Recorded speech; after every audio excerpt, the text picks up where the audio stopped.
Hi, everybody. How's it going? This is Edan of LightCycleAstrology.com. Welcome back to the channel, friends. Today, we're getting into some weekend astrology. We have the first quarter moon coming through in the sign of Virgo this weekend. So we're going to take a look at what do first quarter moons mean in astrology and what might this first quarter moon represent thematically as it comes through over the weekend, and really is quite a busy, dynamic, and flexible first quarter moon. Of course, happening in the sign of Virgo, we get those qualities with it, but we'll take a look at the timing and some themes to watch for. Now, of course, before we get into it, don't forget to like, share, subscribe, hit notifications so you don't miss any videos, and leave some comments in the comment section. That is always my favorite part about making content, is getting to see how you guys experience the astrology as well.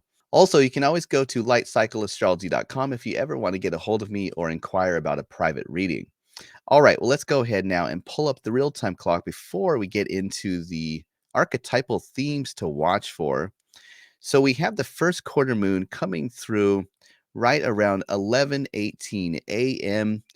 on May the 27th. So tomorrow on Saturday, we have this. And I'm always using Eastern Standard Time. So you can convert the time zone from Eastern Standard if you want to see when this is. But for Eastern Time, it is 11:18 a.m. in the morning.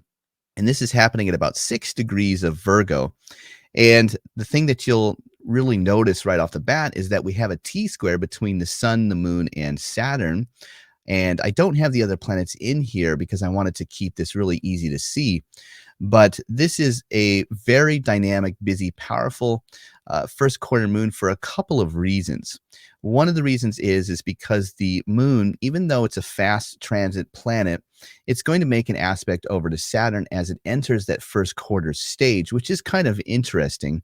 And then because the first quarter moon is always going to have a square between the sun and the moon, we are going to get a T-square also from Saturn to the sun because the moon is opposite to Saturn.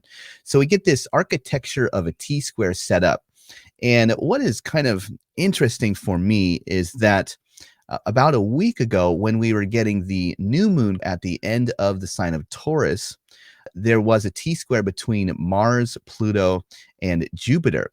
So the new moon, you might say, was really being seeded or toned by this other T-square that had a signature of being very, very action-oriented, uh, planning for the future, building new foundations, going after what you want, sort of getting in alignment with what is more of a higher ideal for yourself and what the future might hold for you.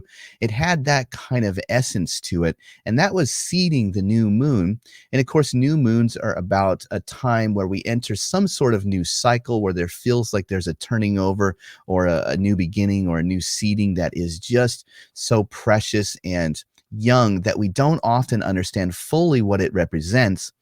Well, one thing that first quarter moons can represent in astrology is that moment where the new moon energy becomes a little bit more on the conscious awareness level. It's a part of the cycle where we sort of see and understand the potential of what the new moon was representing as a cycle that was beginning, right? So oftentimes first quarter moons are about taking action, about maybe addressing some kind of crisis or moment of decision making that you really have to, put your feet into the boots, strap them up, and go out and roll up your sleeves and do some hard work to get something done or to fix something or to differentiate yourself from the environment because there needs to be something established or worked out.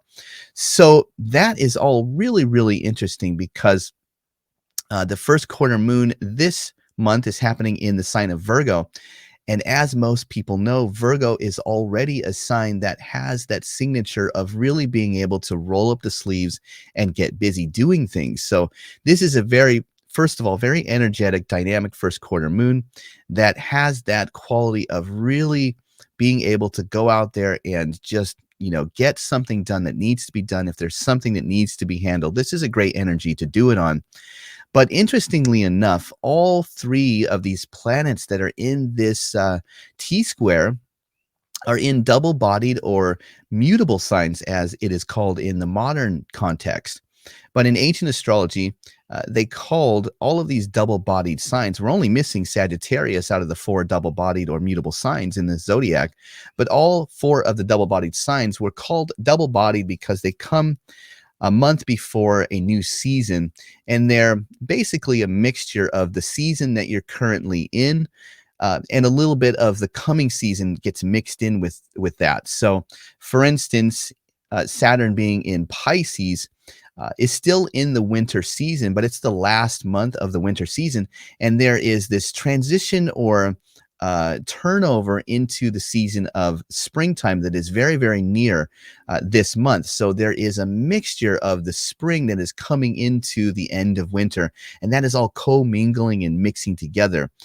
And so that is a little bit of how you get the quality of mutableness or double-bodiness, because you get kind of a mixture of 2 things.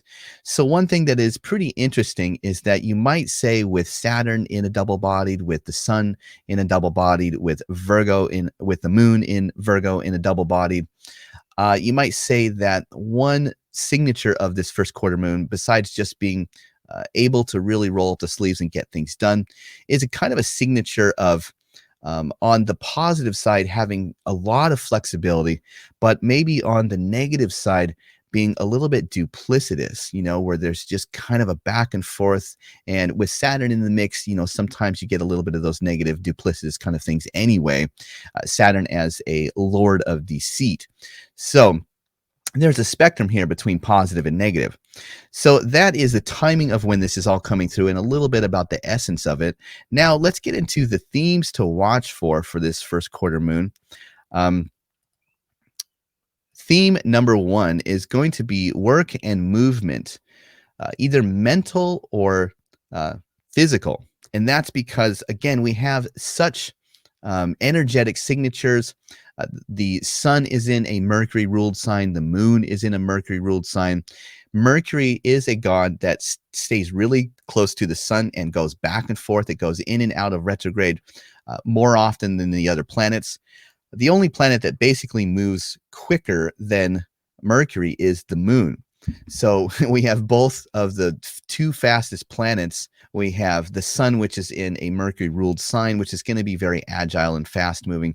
So the Sun is going to be examining all of the options. Mercury likes to think about all of the different choices that it has, and the Sun is going to make decisions on how to move forward, right? It is the leader in the birth chart. So you get this Sun that is really busy, and it's curious and making a lot of choices or thinking about what kind of options it could be making. And you get the Moon, who is fast moving planets in the sign of Mercury, also, really thinking dynamically about how to make everything just so and just right. And there's a lot of choices and a lot of ideas and a lot of feelings about how to do everything. So you definitely get the sense that this is just a really busy, dynamic, roll up the sleeves, get things done, think about all the choices, have a lot of conversations, maybe meeting with family members. And it just seems like a really dynamic, energetic time.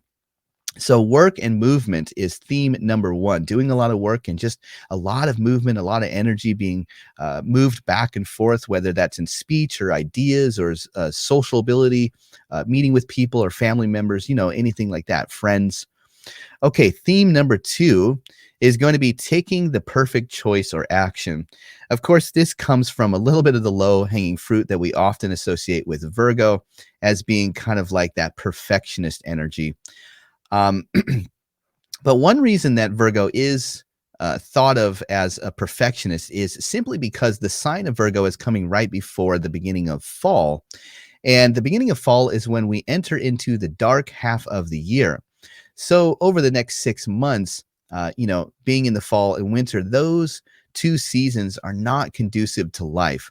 So Virgo has the distinct position of almost preparing and getting us ready to move into a harder and more difficult, darker, colder time of the year. So that's why Virgo often is really, really careful and meticulous about what they do and how they prepare, and with those qualities of being very helpful and getting things ready and coming up with the plan. So one positive thing about this particular first quarter moon being in the sign of Virgo and having that almost like perfectionist quality is that this might be a time where you catch something that you almost were going to miss and would have not been so great if you had missed that detail. So this is great for being able to almost catch things before it's too late. Now, on the negative side, this could also be, of course, a time when you're almost ambivalent and you can't quite finish something because it's not perfect enough or it's not exactly what you want. So it has that double-edged sword kind of quality to it, where it's on one side you might be catching things that it's really great that you catch before it's too late, but you don't want to get mired or become ambivalent, or you finish something up because it's not perfect enough. So that's one theme that could definitely come through with the first quarter moon in Virgo this time. Okay, so theme number 3 is going to be getting the opposite of what you plan. So this is because, of course, the first quarter moon is moving through that phase or entering that phase while going through an opposition with Saturn. Saturn in ancient astrology was said to be the lord of opposition, and the aspect of the opposition is also said to be of the nature of Saturn. So this is just like everything else in the chart where there's almost two sides to things. This aspect to Saturn is an oppositional kind of dualistic kind of thing. And then Saturn himself is the lord of opposites. So this, for me, strikes me as having the potential to plan to kind of head one way or get a certain outcome or result. And then Saturn almost giving you a limit or a constriction of some sort that throws almost a monkey wrench into that plan or direction of movement, and you wind up being kind of somewhere else other than what you planned, or making a choice other than what you planned. So for instance, let's say that there's a cold going around, and like I'm starting to get it right now. So it could be something really simple and practical, like, oh, I was going to do this weekend, but now I'm sick and, I can't. Or, somebody needs some help. So I was going to do this, but now I have to help my dad or something like that. So this has a little bit of that signature of making the plan and sort of going after a particular outcome, and then Saturn saying, no, that's not what we're going to do. Okay, and theme number 4 is going to be reflecting flexibility.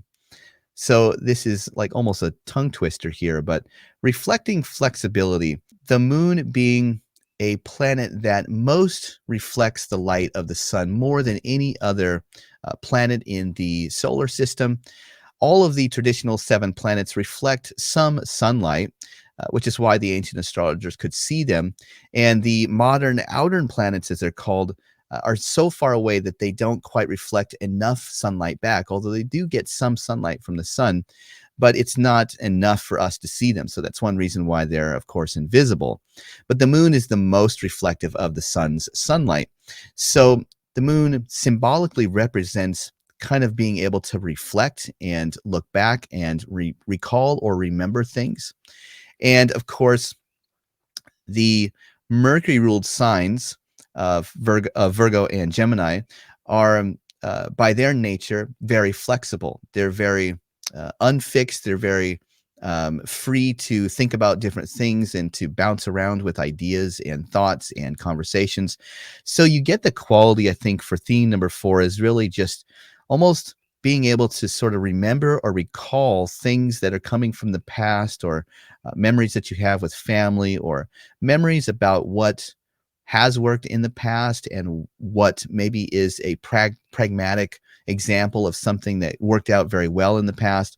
That opposition over to Saturn, it's almost like there's a flexibility to say, I'd really, really like to do this, but I'm not sure if it's going to work. And this might be a more reflective time that says, yeah, experience has shown that isn't such a good idea to do something this way. It's much better to do it that way. So it's almost like you're recalling a method or strategy that has worked in the past, or like a memory is coming up, and there's this very flexible and reflective kind of energy. And I think that overall is really, really helpful. which brings us into the embodying word of this particular first quarter lunation. So this is something that I'm sort of toying around with, trying to come up with just one word that might embody a particular aspect or transit out there. So one word that will bring in the significations of the signs involved, of the planets involved, and maybe the aspect between planets, trying to bring in something that really encapsulates or embodies the essence of a transit into just a few smart words. So the first word I would say for this particular lunation is going to be polarity, which is defined as the state of having two opposites or contradictory tendencies, opinions, or aspects. So, with all the double bodied energy and the opposition from Saturn and being in a Mercury ruled sign that has that quality of examining two sides or going back and forth and having a lot of movement between things, you really get the sense that there is, on the one hand, a positive way of just remaining very flexible, being capable of agile thinking, quick decision making, helpful and productive work action that you're not getting bogged down on really trying to do something a particular way so much that you can't be flexible and change or alter that unless you're falling into the extreme Virgo tendency. But overall, I think that we could expect opinions from people that are very broad and far ranging. We could expect different, almost like paradox. That it's almost like that quality of paradox where something means the opposite of itself, but it is also true at the same time.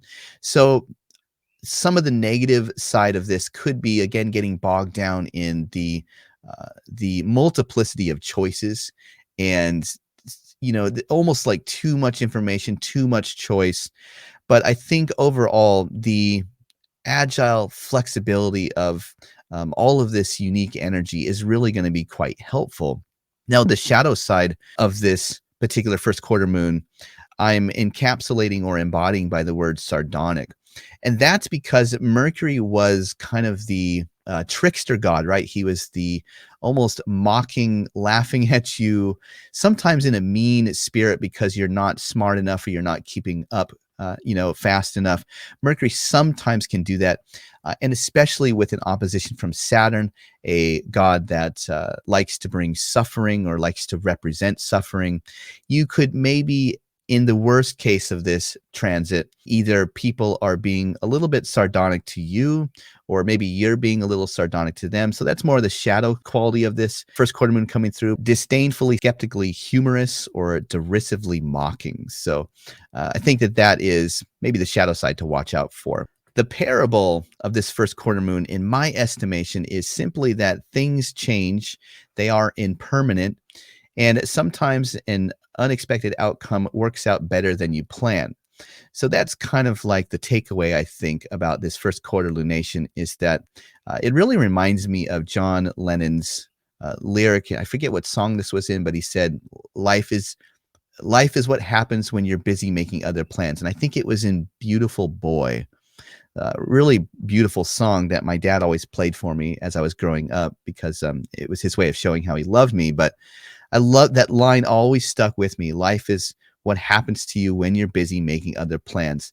So yeah, this first quarter moon has a little bit of that trickster quality or that Saturnine oppositional tension that we might wind up in a different place other than we planned or expected, but sometimes that works out for the better, Okay, well, that's what I have for today. Thanks so much, everybody, for watching. I hope you guys have a great weekend, and I'll be back again on Monday with another video.